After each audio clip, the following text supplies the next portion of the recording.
Hi, Deborah, and welcome to my Week 12 presentation for Cap A, Washington State University, reminding you of my project on Go Healthy Cleveland Clinic, identifying healthy product choices, communicating and educating the values of healthy eating and wellness to make wellness a driving force in our society, and really having patients partnering with Cleveland Clinic for advice on making healthy choices.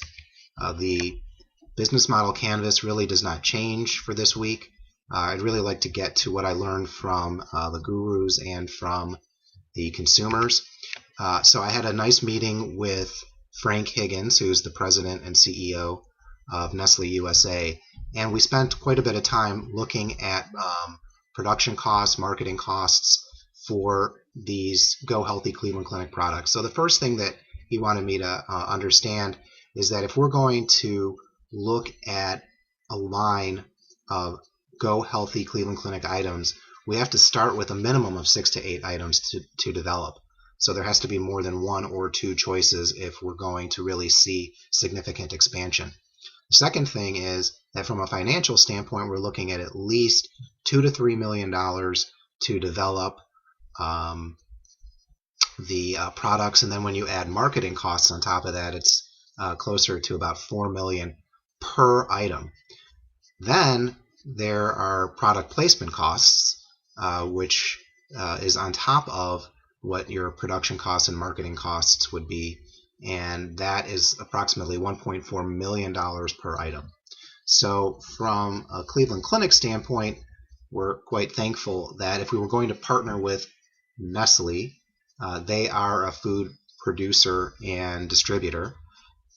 So that is something that we would absolutely have to do because of our position in the medical field. We cannot actually produce these products.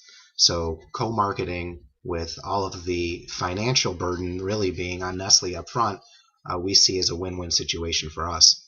The second thing that Frank pointed out was that he feels that disease-specific food lines would be instrumental in helping to promote this line. In other words, very specific products for diabetics, very specific products for patients who are recovering from coronary artery disease, whether they've had surgery or an intervention like angioplasty. But he sees that as a driving force. So not only having disease-specific foods available that would be available in the grocery stores, but he is a huge proponent of subscription services and feels that that's really the way to go over the next 5 to 10 years if you're going to have disease-specific product lines. And so value-driven pricing would certainly be an option based on these consumers who would be buying in mass quantity over the course of a week or a month. Again, probably stealing a few pages out of the Nutrisystem playbook. As far as consumers are concerned, we did realize that patients would pay a premium for a product if recommended by their healthcare professional.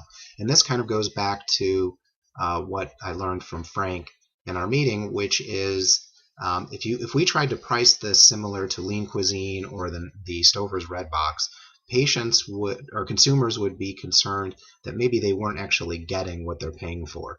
And so if we are providing them with a product that is going to either assist them with weight loss or help them achieve better glycemic control for their diabetes or reduce their risk of recurrent heart disease, the consumers recognize that they're going to have to pay a premium for that, and according to market research, they would.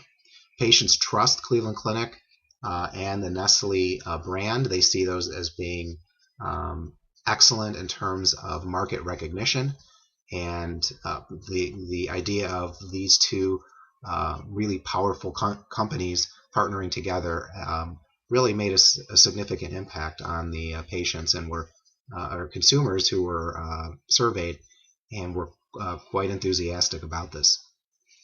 Subscription services, again, we looked at this. The biggest concern from the consumer had to do with pricing, and again, we would need to not only deliver on taste, but also the delivery mode would have to be consistent with what is currently available in the market or some type of expansion that hasn't been done before. But at a minimum, it has to be consistent with what's been done before.